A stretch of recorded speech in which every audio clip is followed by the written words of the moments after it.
Pangbakbakan ba na scooter ang hanap mo? Yamaha Mio Gear 125S na merong top design dahil sa kanyang scratch protection and less painted parts. Goods ito kung trabaho mo ay courier. Ang makina nito ay air-cooled 4-stroke single overhead cam 2-valve na may lakas na 9.4 horsepower at 8,000 RPM at may 9.6 Newton meter of torque at 5,500 RPM. Compression ratio nito ay 9.5 to 1. Napaka-spacious din ng kanyang footboard o mas kilala nating gulay board. Kagandahan pa nito ay slip resistant at pwede mong extend ang paa mo na di mo na kailangan pang agawan ng pwesto ang backride mo. Equipped din ito ng stop and start system na kusang mamamatay ang makina mo sa traffic at pihitin mo lang ang silinyador para umandar ulit. Makabagong 125cc na Blue Core engine na more power, less fuel. Samahan mo pa ng smart generator na smooth ang makina mo sa pag-start. Fuel injection na din ito na may fuel consumption average na 40 to 50 kilometers per liter at may tank capacity na 4.2 liter. Electric power socket, tubeless din ang kanyang mga gulong, double hook hanger, LED headlight with hazard lamps at may answer back system. SRP 84,400. Engine type air-cooled 4-stroke single overhead cam 2-valve. Cylinder arrangement single cylinder. Displacement 125 cubic centimeters. Bore and stroke 52.4 by 57.9 millimeters. Compression ratio 9.5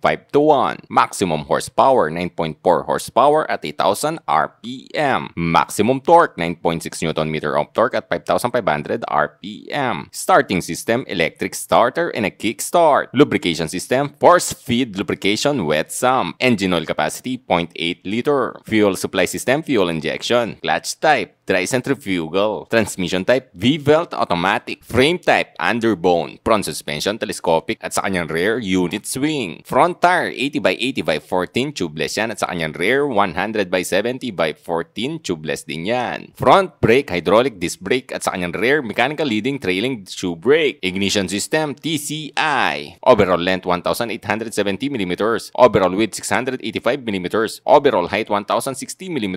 Seat height 750 mm, wheelbase 1,260 mm, minimum ground clearance 135 mm, wet weight kasama ang kanyang full tank at ang kanyang langis 95 kilograms. Fuel tank capacity 4.2 liters. What's up mga soy? Nandito tayo sa Yamaha Rev Zone para i-vlog tong Mio Gear S. So subukan natin si height niya sa height kong 5'10 or insim na 32. Tingnan ko po. Flat footed tayo. Kita naman. Ergonomics. Medyo tumatama lang yung tuhod natin. Pero naliligo naman.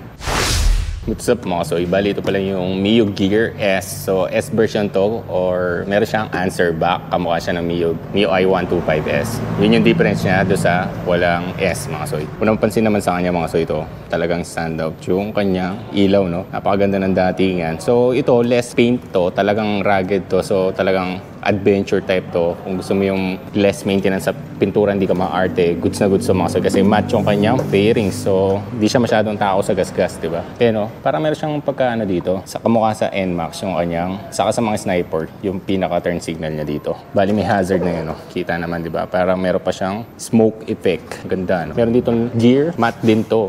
Talaga naman adventure to. Dito, napakasimple rin ng mga cuts niya. Hulma na. Tignan mo. At ang kanyang telescopic port mga soy, ayan. Bali, single disc brake na sa harapan pero di-equip niya ng ABS. Kagandaan niyan, tubeless na ang gulong mo. IRC, ang size nito, 80 by 80 by 14. Napakalinis rin ng kanyang sa looban mga soy. Ayan. So, hindi siya rin matakaw sa dumi. Kaya no, tignan niyo naman yung mga, ano dito, mga cuts talaga mga soy.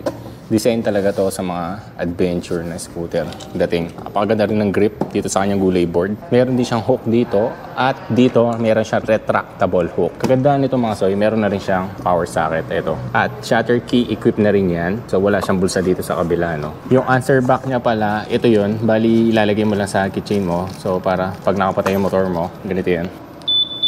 Yan, pag marami kayong Mio Gear S, parang ano to, pinaka-answer back mo to. Malalaman mo kung saan yung motor mo. Pero hindi to alarm.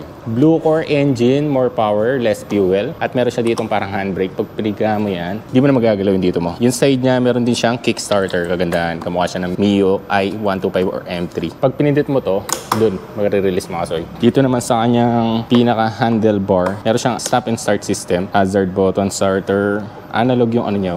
Meron siyang high beam, low beam, turn signal left, right, busina. Ganito tunog. Hand grip, halos same din siya ng mga Mio series niya mga soy. End bar plastic. Side mirror, napakaganda rin. Hindi siya pabilog. So halos same sila ng mga side mirror na ng mga Yamaha mga soy. Sa height ko mga soy yan, konti lang naman pero hindi talaga tumatama. Yan o, height natin mga soy. Yung upuan niya talaga ang ganda oh. Basta Yamaha talaga yung upuan nila, napakaganda. Tingnan naman yung tahe detalyado. Coffee pala ang kulay nito dahil talaga naman yung two-tone niyang brown na ganda ng mga soy. Yamaha sticker at meron siya dito multi-purpose, talagang ano to.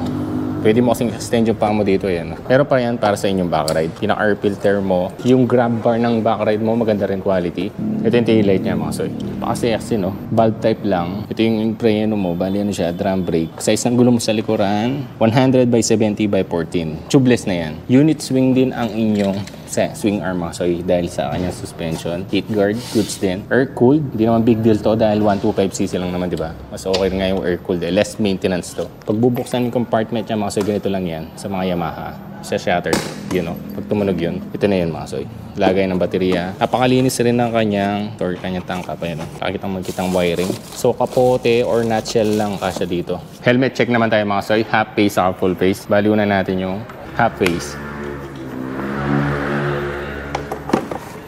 Negative mga soy. Lalo sa full face. Negative. Bali tabo lang yung kasya dito mga helmet. Ako nga pala si Jason Jimenez, ang Sales Marketing Assistant ng Yamaha RevZone, Angeles. At ito nga pala ang Mio Gear S. Ang SRP nito is 84,400 at ang down payment niya is 6,500. Sa 3 years niya is 4,060 at ang rebate niya is 290. Sa 2 years niya is 5,100 at ang rebate niya is 110. Sa 18 months niya is 6,185 at ang rebate niya is 130. At ang inclusion nito is 3 years LTO registration, 1 year warranty at 1 year free service. Dito yan sa Yamaha RevZone, Angeles. At dito ko na lang tatapusin ang vlog. Maraming salamat po sa lahat ng nanood. Please follow nyo po ang page at i-share at i-like nyo na rin po. Maraming salamat. Ingat kayo. Ride safe!